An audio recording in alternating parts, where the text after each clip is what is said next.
This video is sponsored by Battleborn Batteries.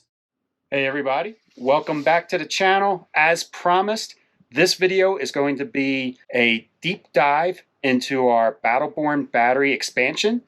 And to help me explain this, actually I'm not explaining anything, I brought Jordan Madrid. Jordan is the owner of Echo One Adventures. He is also the installer of our Battleborn battery expansion. So without any further ado, welcome Jordan. Thank you, sir. He always calls me sir, even though I keep telling him to call me Kenny. We're going to go head in the back here and get this overview started. Hey guys, it's Jordan with Echo One Adventures. As Kenny said, I was the installer of his system here in his coach, and he asked me to come out here and kind of go on a more in-depth review of it and kind of tell you guys all what all we decided to do and why we did the system the way that we did. To get us started, what we did is we designed what we call a hybrid system. This is the first time that we've kind of done something like this, and I'm very pleased and happy with how it came out, especially after rendezvousing with Kenny again today. After he attended the FMCA rally, he really put this system through the paces. So when I say kind of a hybrid system, what we did is we have a split battery bank. We have the battery bank behind me and underneath the bed that consists of 3 Game Changer 3 Battleborn batteries. And then up front here in the factory battery box location, we do have 2 100 amp hour Battleborn batteries. So the initial plan was we were going to remove those and run wiring back and redo that, kind of how we traditionally do a lot of our installations. But after we did a little bit more sitting down, some more brainstorming, we figured out we could actually use both.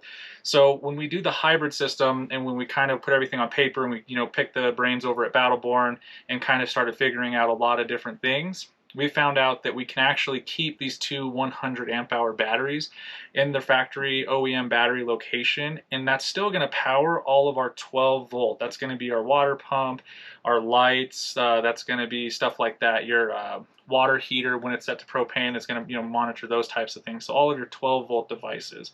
And that's really beneficial because typically you would have just a couple lead acids there, or you have some deep cycles, but now we're able to use the existing Battleborn batteries that he had already. That was his stage 1 of his upgrade, I guess we could say. And we're able to keep that instead of losing the 200 amp hours and letting that strain the secondary battery bank, which would have just been the primary overall. What that allows us to do is that increases his battery capacity overall, taking care of those loads. And especially when it's a 12 volt load, having the 200 amp hours, those are some really good, well-rounded numbers to have for just about any coach. So I think that's something that's a very stout system. So if you guys are wanting to do something in stages, I think this type of system design is something that's really great that'll help you, do the build in phases or in stages. So maybe it's, hey, we can't do everything all at once. We can now split it up this way a little bit easier, which is something that we found very beneficial to be able to use his stage 1 upgrade to do something that's more in depth and have everything work in unison. So since those 2 batteries are already pre-installed, and that's the 12 volt primary system here, he already had some stuff that we were able to work with. He already has a solar controller that was charging up and setting those batteries up for success, and it's already pre-programmed. He's already ran some wire for that array. So what we decided to do is we left everything pretty much as it was. We just redesigned the solar array configuration up top. Instead of having, I believe he had 200 to 300 watts, we opted to swap out those panels with a 100 watt just for the footprint size to still give them some, reasonable charging. It's not something that's going to be, significant. And we kind of left it as it was. He already had a BMV 712, so he's able to monitor that battery bank independently of the separate battery bank. And then as we start going into our, we'll say the major upgrade, stage 2, stage 3, kind of the final upgrade, we actually put on a significant amount of more solar. We used rich solar panels, and we have 6 panels up there in total, giving us the 1200 watts. And we have them laid out 3 and 3 to kind of help disperse the weight on the roof a little bit. And we have 2 strings that are ran in series. So we have 3 panels on one string, and we have another 3 panels on another string, making a parallel connection at the solar entry gland. And then coming back here a little bit more, he's able to monitor everything off of his device here. We didn't opt for a color control GX or anything like that. The Bluetooth capability was something that was very easy to integrate, and he was already used to using, so we didn't opt for that. And then coming back a little bit further into the coach here, This is where we had to make our solar entry gland and our roof penetration. We did it here in the closet, that way the wires can kind of stay hidden. And as you'll see right over here, that is going to be our DC circuit breaker / disconnect switch. It is a 1000 volt 30 amp DC breaker. We can use that, so if we're performing any maintenance to the system or anything along those lines, we can go ahead and disconnect power coming in from the panels down here to the battery bank or the solar charge controller. Underneath the bed here, let me see if I can lift it up on the first try. Yep, did it right. Is where we ended up putting our full battery bank. As I said before, it's consisting of the 3 Game Changer 3 Battleborn batteries. And now this is the main powerhouse of the build, and we love using the Battleborns. We love the Game Changer 3 platform because you can do exactly this. You can fit, you know, a massive power bank in a very tight area.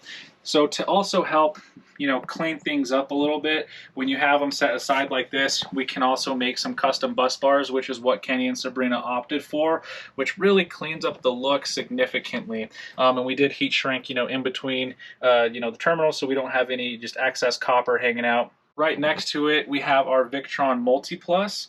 This is the 12 volt 3120. Since we are running a 12 volt system here, and we do have air circulation. We do have an intake vent and as well as an exhaust vent, so we have good air movement that are going out towards the rear storage bay. On the front wall here is where we mounted some of these other components to help kind of keep things nice and sleek, keep things up off of the floor. To help also with mounting everything on the wall, we did make a little board here out of just some 1/2-inch plywood. We got it at Home Depot, I believe, and just help short everything up and help everything stay on, you know, adhere to the wall a little bit better and stay on, you know, through road vibrations and stuff like that. So we do have the Victron 150/100 solar controller. We are running the Victron Smart Shunt because Kenny didn't believe that we really needed to run a second analog display anywhere else in the coach. He likes the Bluetooth function again. And then we are running a Victron Links distributor.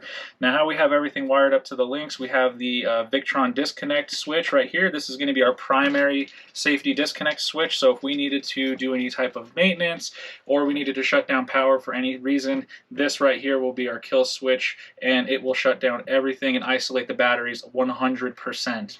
We enjoy using the Links distributor because you do get fused circuits in here with mega fuses, and it's also rated for 1000 amps. So it's a really great device to help everything be, you know, very efficient, and you can do some pretty significant size systems in here.